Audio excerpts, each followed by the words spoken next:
you can move on 1 gallon number 2 diesel fuel 435 miles, a ton of freight.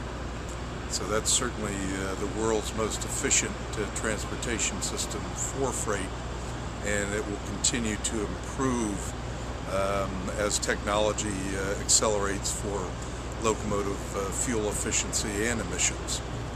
Genset technology is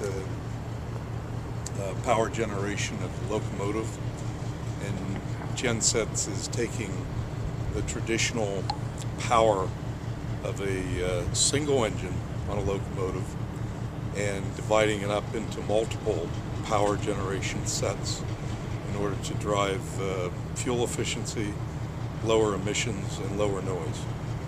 Traditionally, this locomotive would have one 2,000 horsepower engine on the platform, or a power generation plant. In this particular locomotive, you have 3 700 horsepower power generation plants. In this particular case, it's a Cummins 700 horsepower engine.